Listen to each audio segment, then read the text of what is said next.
Hi Stampers, it's Lisa Marie with Stampin' with Lisa Marie, and I want to do a video showing you guys how to do this cool reflection technique.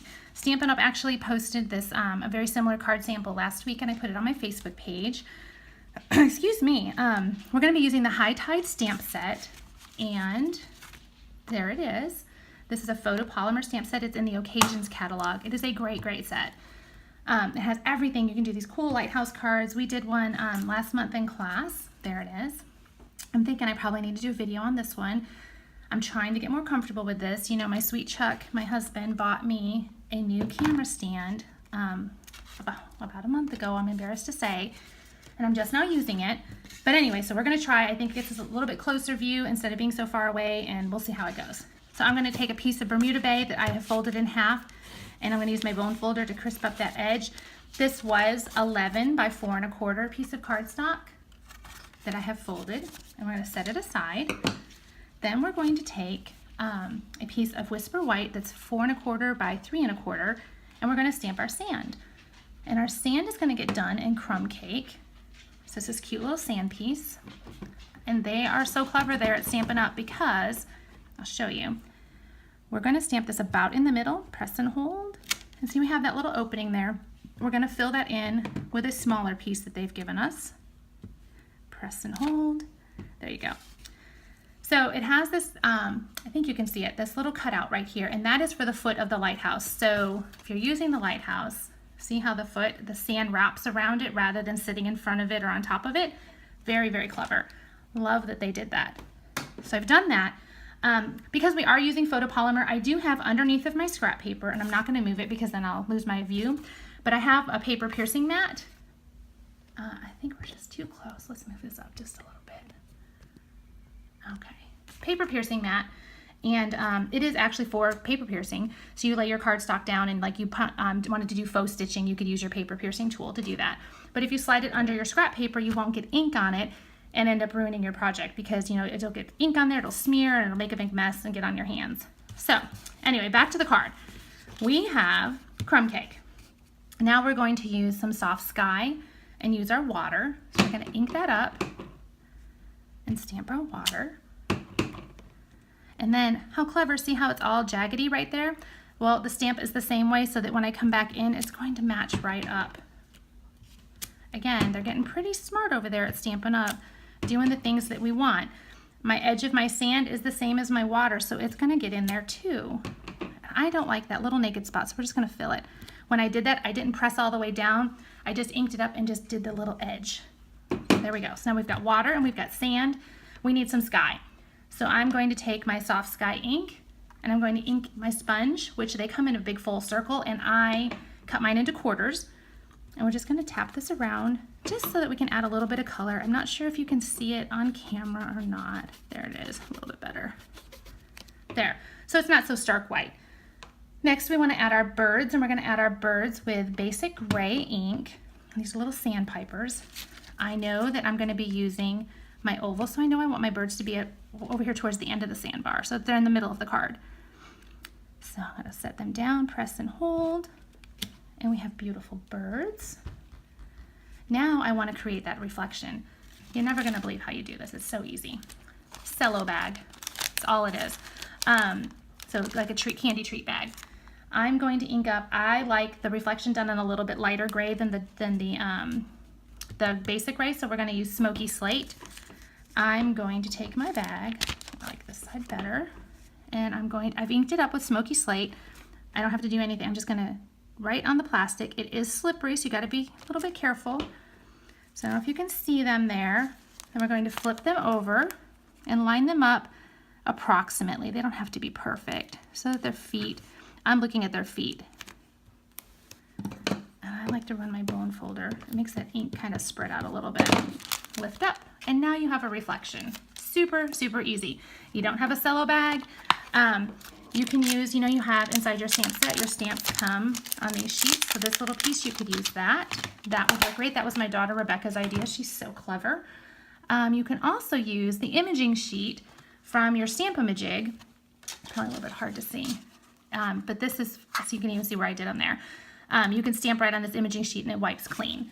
So you could, there's a couple different options there for you. Now I need to add my sun, and I'm going to lay my oval down because I just want an idea. There's no exact science to this. I'm totally just thinking about where I want it, and then I'm gonna lift up and stamp so that when I attach, it'll be great just like that.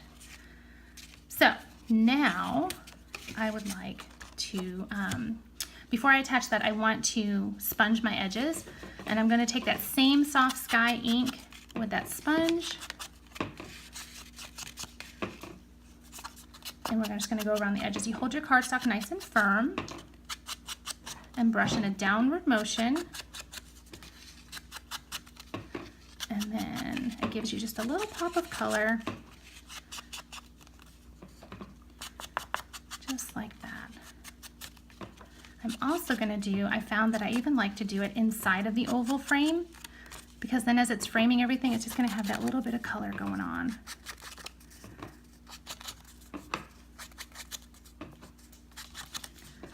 Bear with me. All the way around the oval, and I think I got it. So that then when you set it down, see, it just makes it pop just a little bit.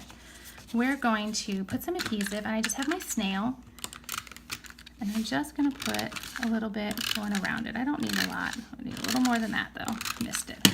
All right, bring that here, and then I'm just going to position it where I want it, and I want the little bird's heads to show here on the bottom, so I think, there we go. I'm gonna flip them over and just give them a little push. The next thing that I want to do is I want to take my water again with my soft sky, and I'm gonna add some water also on this piece. And I'm gonna ink it up, stamp it off, which means getting rid of some of that ink so that we just get a very subtle color. If you forget to stamp it off, it's okay. It won't hurt anything. Let me show you the difference. So here is stamped off, and then this one is where I forgot to stamp it off, and it still looks just as good. It's just a matter of preference. So I have that. So now I'm gonna flip this guy over, and I'm gonna grab some dimensionals. Anyone that knows me, who's been to my classes, knows that I love dimensionals. So we're gonna stick that, oops, not quite where I wanted him. I want him up just a little bit in the corner.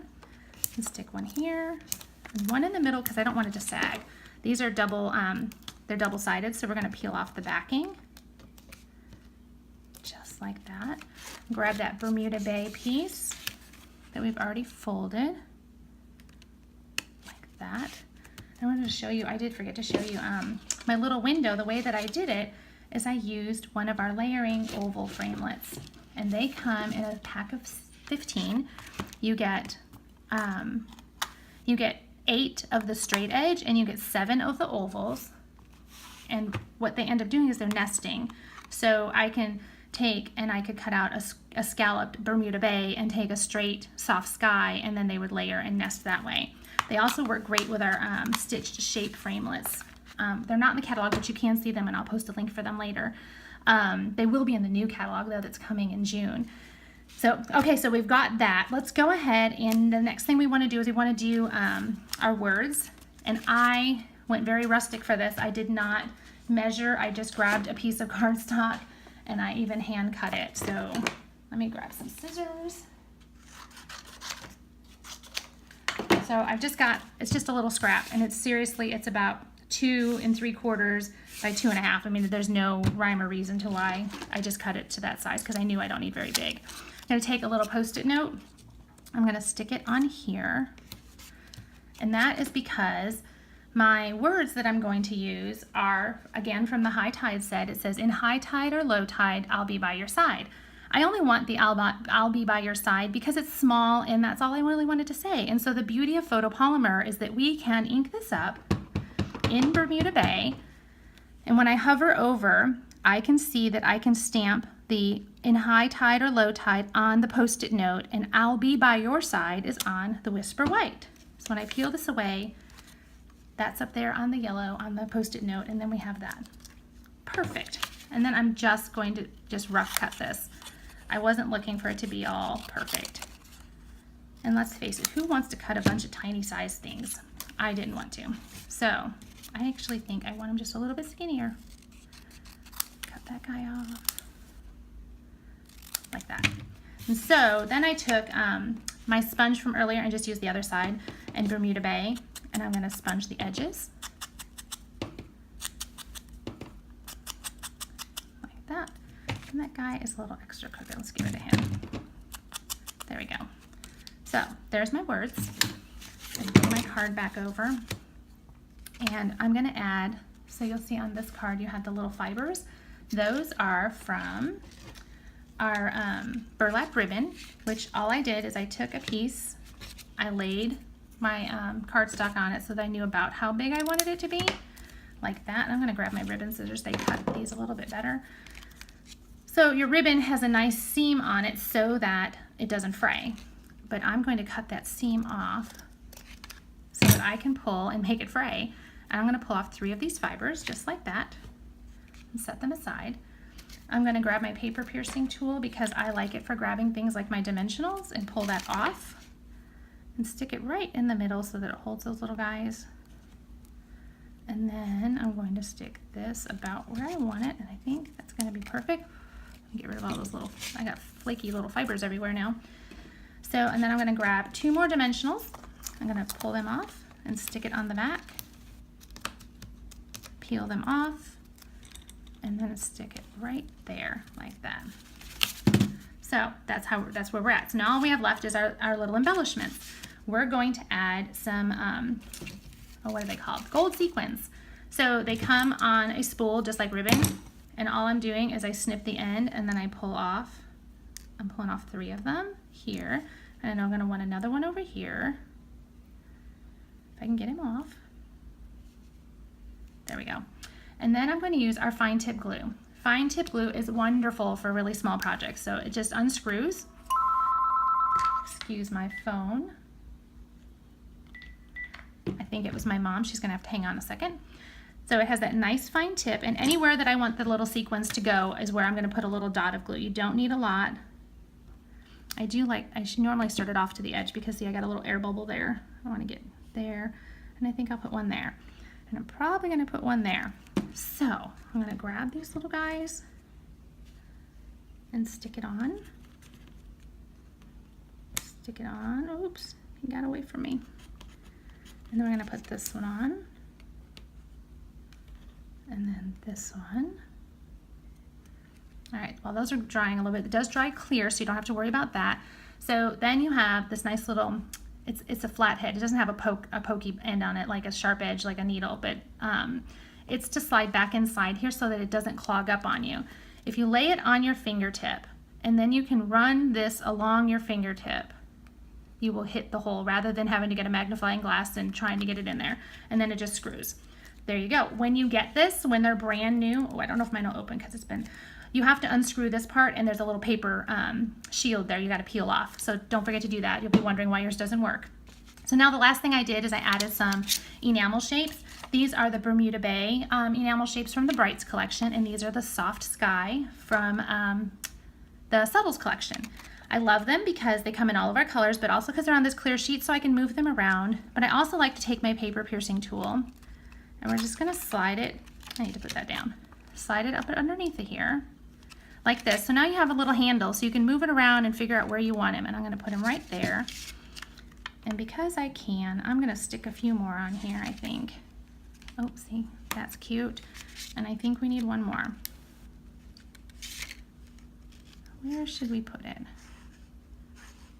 Maybe there. There we go. And there you have this really cute card. It's super simple, and you only need one stamp set and a few ink pads to do it. So there you go. I hope you enjoyed that.